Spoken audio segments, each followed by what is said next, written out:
Hello, listeners, and welcome to episode 5 of Stuttering Through Life, the podcast that's all about stuttering. I'm your host, Q, Young Lee, and to, to, today we have a very special guest. She was my speech pathologist from 3rd and 4th grade, Loryn McGill. Hi, Lauren. Hello, Q Young. Nice to see you again. Thank you Nice for to see you having too. me. Of course. Lauren is a speech language pathologist who specializes in treating fluency disorders such as stuttering. She's the owner of OC Fluency Center and is also adjunct faculty at Chapman University. She has a lot of experience with helping people who stutter and holds a very dear place in my heart as well as in my stuttering journey. That is a very kind introduction. Thank you so much for that. Yeah, I think, like I mentioned in my previous episode, I had gone to a few speech therapists before I met you, but I think when I met you, you really clicked with me and my parents, and I got a lot of help from you. Thank you for that. Yeah. So you're the very first speech language pathologist we've had on the podcast. So can you tell us a little bit about what you do as a speech therapist? Definitely. As a speech language pathologist, our job in general is to diagnose and treat speech and language disorders. But specifically in stuttering, our job is to improve communication while decreasing stuttering severity and at the same time, primarily improving self esteem, self advocacy, and Mhm. really confidence in all speaking situations. I see. Wow, that's a lot of things, but all very important. So I know I've heard from experience and I understand why some people might be hesitant to try speech therapy or meet a speech pathologist because maybe they don't know what to expect or they think it might not work for them from people they've heard about. What do you think you would tell these people? I view our role as as therapists is to give you information, and it's your Mhm. job as the client to do what you want with it. And I always say you don't know what you don't know. So if That's you very true. don't know that stuttering therapy can make communication easier, Mhm. that you can develop a great community Yeah. around your stuttering, Mhm. that it will decrease your sense of isolation, that you'll Yeah. become knowledgeable and be able not only to help yourself but also educate others. So and also therapy needs change over time. So the therapy needs of a young child are going to be very different than that of an adolescent or adult. And Mhm. perhaps, an adolescent or adult got therapy when they were younger, which is actually pretty common. Yeah. And then they didn't get it for many, many years. And Mhm. so they don't know what therapy is like now versus 20, 30, 40, 50 years Mm. ago Yeah, it when they must be. originally got it. Or maybe Yeah. it didn't, quote, work for them when they were younger. But, Mhm. things might be different now. And I always say it is my job to give you the information and you do what you want with it. Yeah, it's very cool. Yeah, it must have been a lot different a long time ago than it is now, the whole speech therapy and yeah, and what you said about helping the person who stutters not feel so isolated, I think that's a really good point because stuttering is such like an individual thing and I don't know, I feel like most people around you don't really know what you're going through, so I feel like Mhm. helping out that was would be very helpful. I think it really can be. And a client of mine recently wrote a paper for Mhm. her college Oh wow. admissions. And she spoke about her stuttering, in which she said that for a long time she felt like she was on an island with Mhm. her stuttering. And what she Yeah. now realizes is that she's in the middle of Times Square. Yeah, there's so much if you just know what I- to look for. Right. And it goes back to the you don't know what you don't know. If Mhm. you think you're the only one out there, then you're the only one out there Yeah, that's until you're true. exposed to more. Yeah, I bet if I didn't ever go to speech therapy or meet you or talk to other people who stuttered, I never would have known that there's like all these organizations and people that know how to help people who stutter. Yeah, so it's all about information and knowing. Mhm. And oh yeah, and I know that you work with people of all ages who stutter and but you also probably have a lot of young children who stutter like me when I worked with you. I think we might have some parents of children who stutter who listen to this, so I was wondering what you usually tell the parents when they come to you about their child. Well, I first tell them that their kid is fantastic. And what I really try to do is put stuttering in its place. And by that, I mean, it's just stuttering. And it's not to Mhm. minimize, I don't say that to minimize the experience of being a Yeah. person who stutters. I say that so that the parent can then refocus that their child is many, many wonderful things and they stutter. Because Mhm. to have a parent who is fearful about the future of their child's communication is very daunting and very Yeah, frightening. that's true. And so I like to remind them that their kid is great and they happen to stutter. Mhm. And so working with a young child is also a full family approach. And so I, as a therapist, cannot be the only one facilitating an environment that supports stuttering. It also has to continue at home and also expand to the extended family and friends, school, sports, and so on and so forth. Yeah. And the parents have to know what to say. And Mhm. I keep going back to this, like, you only know what you know. Yeah. The parent might only have a negative association with stuttering, Mhm. or maybe they had a family member who stuttered and that family member really, really struggled, Oh, and so yeah. they're putting those fears onto the child. I see. I don't want my child to be like Uncle so and so or Grandma so and so, Yeah. because maybe they were really challenged by their stuttering. And so Mhm. to give them education, and also as we network people who stutter with other people, we Mhm. also network families. And one of the Oh, things I really interesting. like is other parents, other siblings meeting other siblings, Oh. educating the parents on how to advocate for their children, what to say when the ballet teacher interrupts their kid Oh. in class, and to Yeah. show they have to model acceptance Mhm. by telling people, oh, yes, my kid stutters, and to be able to talk about it, because for some people there's a lot of shame because they feel like they caused it. Yeah, And to really oh, yeah. alleviate parents of that burden of guilt Mhm. is also really an important part of the family dynamic and Yeah, creating that healthy mhm. communication. Yeah, I really agree with that because, well, of course I agree with it. It's very true. But, um, but I remember I was actually talking to my parents recently about when they realized I stuttered and when they first talked with you about it. And I remember my mom was wondering why I stutter more at home rather than like at school or outside, and she was really worried that maybe like I felt more nervous or Mhm. like scared at home for whatever reason. So I was stuttering more, but then you actually told them that I stutter more at home because I felt much more comfortable with my parents, which was Mhm. totally the case. I just didn't know my parents were worrying that, so I didn't tell them. Yeah. Yeah, so for my parents to know that, it just made them feel so much better, and like you said, it took a huge burden off of their like, yeah, what they were feeling. And I also like to tell parents, there's this need to fix. And I understand Mhm. it as a parent myself, that if something is not quite right, you want to fix it, you want to make it better. Yeah. But treating stuttering is not like fixing a car. Yeah, totally It's not. not broken. Mhm. There's nothing wrong with it. Maybe it just runs a little bit different. Yeah. And so we're not trying to fix it, because, I tell parents, your kid's not broken. Your kid's amazing. They just happen to talk this way. Let's get the best communication we can. Yeah, that's a really good way to think about it, I think. Oh, and also switching topics really quick. When I wanted to start this podcast, I wanted to make it for people who stutter and like kids who stutter and parents of children who stutter, but also for people who don't stutter and maybe they don't have a lot of experience with it or don't really know a lot about it. And I've been curious about this myself. So I was wondering when someone or if someone is stuttering in front of you, what would be the best way to react to this social situation and make the person stuttering feel as comfortable as possible? I really, really like that question, Kyung. I Hmm. always, when people ask me, well, what should I tell people? And I go, well, what do you do when you talk to people? Yeah. Do you interrupt people? Do you look away from them when they're talking? Do you finish their sentences? No, Hmm. I would never do anything. I would never do Yeah, that. that's so rude. Well, then we pretty much apply the same rules in all situations. So Hmm. what I tell people to say when the people go, well, what should I do? The answer is really not a damn thing, right? I Yeah. want you to maintain eye contact like you would in any other situation. Hmm. I want you to let me finish talking. Yes. And please don't complete my sentences. And I think it's also Mhm. important to know that oftentimes when people do these things, Mhm. either if they laugh nervously, maybe because they don't know what they're experiencing, you very well might be the first person they've met who stuttered. So, Yeah, congratulations. totally. It's a great chance to educate, right? Yeah. They might try to complete your sentence because they genuinely think that they are helping.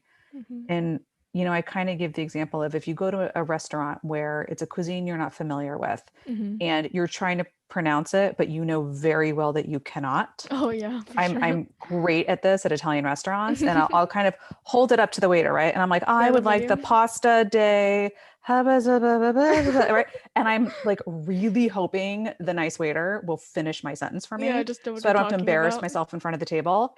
And every time they do, and I think yes, right? Yeah. So what's happened is that the person is often when they're stuttering, they might be giving the cue, and the person Mhm. thinks, oh, I'm going to help and fill them in. But Yeah. what it's really doing is disruptive, right? Mhm, And it's not mhm. polite, but it's also, well, what context are these things happening in? Makes Right. So if the sense. person doesn't know that you're stuttering, can we really fault for interrupting you? And so, it's be patient. It might take people a little while to get through their stuttering. That's okay. Yeah. But be patient. Yeah. Yeah, when you think about it that way, it's like pretty simple. Just talk to them like you would Mhm. any other person, you know? But I also Yeah. think that it's on the individual to really make sure that the people that they are interacting with know that they stutter so that Mhm. they aren't in situations that are uncomfortable. Yeah, I think that's a thing I have to work on myself too because I can't really think of that many situations where either when I was stuttering or when I met someone or when I got like close to someone, I told them outright that I stutter. I think that's something I kind of forgot the importance of during the time when I didn't meet with you. And Well, but it also might yeah, not have been as important. Your life is very different then. that's You were true. much younger. You weren't as independent. Yeah, yeah, that's true. Either like maybe my mom was always there with me, but Hmm. not really anymore. Yeah, but I think if I worked on like the self-advocating, is that the same Hmm. thing? Hmm. Self advocacy is really standing up for yourself. Yes. And also, the advertising side of it is letting people know that you stutter. But self advocacy is, hold on a minute, I was speaking, Got or it. I stutter, please give me a minute. I see. Okay. Yeah, I just wanted to make sure I got the right word. Oh, you got it. Yeah, and I was thinking how I wanted to make this podcast to educate people, but one way I could do that a lot more directly is just telling people I stutter when I stutter in front of someone, you know? And also think about how much more comfortable it makes the person you're interacting with, Yeah, yeah, because then they know what you're doing. And exactly. then they know not to interrupt you. Hmm. And then they don't say something stupid like, did you forget your name? Oh my gosh, I hate it Because when they know people that say that. but if they don't know if they don't know that you stutter, they might think that you're just messing around with them. Yeah, yeah, that's true. And especially with a bunch of teenagers, that's fair, Yeah, you know? yeah, it's But like it's a very avoidable situation to put yeah, yourself in. true, true. Oh, and when we were talking about the whole network of families, I think I also really like how people like you and other speech therapists are trying to make this sense of co- community Mhm. in the stuttering world, like with just the kids or the parents and or like maybe everyone. And I remember when I was about 10, you took me to this stuttering conference called Friends Mhm. with my parents, and even though I was pretty young at the time and it was a long time ago, I still remember this as like I remember it so vividly, and it was like really fun and super eye-opening. So what are some other cool events that people who stutter can also take part in? There's a lot of really good stuff. And I want to first say that it makes me really happy to hear that that experience was so impactful on Yeah, you, it really was. I remember it so because well. that is the purpose of any of the self-help organizations, It really is to was. really not only educate and network, but empower Yeah, and for remind sure. you that you are not alone in your journey. There's Mm. a lot of great organizations. So some of them I just want to list for those who need the resources. Mhm. There's Friends, as you mentioned, which stands for the National Association of Young People Who Stutter. There is the National Stuttering Association, the NSA, which is fantastic as well. There is SAY, which is the Stuttering Association for the Young, and I'm involved with them. I'm involved with all of them, but with Mhm. SAY, they do camps Oh for yeah, kids who stutter, and it Camp Say. is with all these events, it is completely and totally life changing. Mhm. There's also some other really good organizations for education for other SLPs, but there's a lot of great movies. Oh yeah, There's a true. lot of good movies out there One of my absolute most favorite ones is by my friend John Gomez, and it's When I Stutter. It's definitely for Oh. older kids, which is Mhm. really good. And then there's also My Beautiful Stutter, which just came out, and it's about the experience at Camp Say. So Oh, I yeah, I've heard really of that. encourage you. It's Mhm. so good. I really encourage anyone who's interested in looking into those. And also because the big conferences haven't been happening in person, thank you, Yeah, of COVID, course. there have been there's everything's gone online, and it's been really fantastic. Yeah, for And sure. so there's been groups for young children. My clients are in groups for young kids. My teenagers Mhm. are in teen ones. My 20-year-olds are in 21s. The 30-year-olds, they're older adults. And so there's so many good resources out there if you take the time to look for them. Yeah, that's very true. Yeah, thank you. That's a very good list of all the great organizations. Um, I think if you stutter, these are really, really great things to take part in because I remember when I was young, it was kind of like what do you call it? Like a conference, I guess, just Mhm. of Yeah, it yeah, was a just if one-day conference. yeah, just for people of all ages who oh wait, no.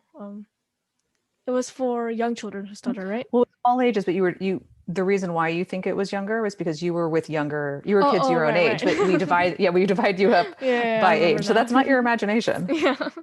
Yeah, anyway, so when I got there with my parents, I remember there was, like, an opening, like, a speech, and, there's this girl who spoke there. I think, she was, I think, about a teenager, and she spoke, and she had a stutter, and it was, like, from the very beginning, it was really, really cool to see someone doing this public speaking thing in front of like so many people. Hmm. And she was just so openly stuttering and not like being scared or ashamed of it. And I think that Hmm. was really great for me to see. And also, I went to a room with just the younger kids where we did little activities about stuttering and Hmm. literally every single kid there stuttered and I've never been somewhere like that before and I remember I got like really comfortable and it was really cool and I had a lot of fun and when we got reunited with our parents again for like the closing thing they noticed that I was stuttering more than usual outside because I was so comfortable Hmm. there. My parents And were so what I surprised. love about that day is that Mhm. because, and with any of the stuttering events, is that stuttering is the norm, Yeah, yeah. right? If That you was don't stutter, exactly. you are in the minority at those events. Yeah, I am exactly. 100% in the minority, and I'm Mhm. thrilled to be. Because the gift of hearing someone that sounds like you is Mhm. just, it's invaluable. Yeah, it really is. I still remember, like, the room we were in and, like, what kind of activities we did, and yeah, it was great. So, hopefully, when this whole pandemic thing gets Mm. better and we're able to gather again, yeah, I really There want will be to. events. There will be Oh, events. yeah, yeah. There Yeah, will be many events. And there are annual events, and there's also more local weekend. I mean, in real mhm. life, right? Yeah, yeah. There are annual conferences every single year. And I Mhm. know off the top of my head that in the summer of, okay, what year are we in? 2021. Yeah. In the summer of 2022, here locally in Mhm. Newport Beach will be the National Stuttering Association Conference. Oh, wonderful, that's It was great. supposed to be in 2020, but we just don't count that year. Yeah, yeah, it's gone in our memory. Yeah, so I can't wait for all that in-person stuff to happen again. Hmm. Yeah, I'm really excited. So oh, so just wrapping it up lastly, I wanted to talk about how destigmatizing stuttering is really important to society and our stuttering lives as well, just taking away the shame that's Hmm. related to it. So can you talk a little about this? Yeah. So the whole concept of stigma is actually a really big topic Mhm. within the stuttering community because of how for so long it was portrayed in a certain way. Yeah, And a for lot of sure. what people knew about stuttering is what they saw in the media. So if you Mhm. go back to the old movies, like A Fish Called Wanda, Yeah, yeah. like One Flew Over the Cuckoo's Nest, stuttering was not portrayed positively. It really wasn't. Mhm. It was not at all. And so what we are hoping to see, and by we, I mean a community that I'm fortunate to include myself in, is changing how it's perceived in the media. And Mhm. a lot of the films that have come out in the last few years have really done a good job at it. There's an association out of England or the UK, and it's called the STAMA. Mhm. And they have done some really cool stuttering clips. They've done PR campaigns and things like that. Mm, mhm. But I think locally, what we can do to destigmatize stuttering is tell people we stutter, tell them that it's okay that we Mhm. stutter, to tell everyone you know that it's okay to Mhm. stutter, and be okay talking about it. Yeah. Because then it becomes, oh, yeah, I know someone who stutters, just like I know someone with brown hair. Yeah, it's no big deal. I mean, if we keep it no big deal, and the I think having a president who stutters is Yeah. incredibly I love that. Mhm. powerful right now. It There really are is. celebrities that stutter who are very open with their stuttering. Mhm. All those people are working hard, and the Stuttering Foundation does a really nice job of bringing those people into the public eye and talking about the stuttering. The journal articles that have gone out, by journal I mean like the news Yeah, yeah. articles that have gone out about stuttering, people finding their voices and writing about it and doing interviews on the news. Mm. This is how we destigmatize stuttering. We say we are people who just happen to stutter. And the more visible stuttering is in a positive light, Mhm. that is how, well, one of the ways that we can destigmatize stuttering. But I think on the local level, so to say, Yeah. it starts with us normalizing it in our Yeah, it really communities. does. Mhm. Yeah, that's great. Thank you. Anyway, Lauren, thank you so much for being on the podcast, and I was super happy when you agreed to be interviewed, and I totally love all the great things you told us this episode. And thank you for the opportunity. And please keep doing what you're doing. It's so Thank special. you. Yeah, I probably wouldn't even be doing this if it wasn't for you, so thank you. Oh, Yeah. thank you. Mhm. And just a quick message to our listeners, Stuttering Through Life is now also uh uh uh available on YouTube, and the link is in the description of my podcast if that's a platform you prefer more. Thank you for listening, and stay tuned for the next episode. Bye, Lauren. Bye.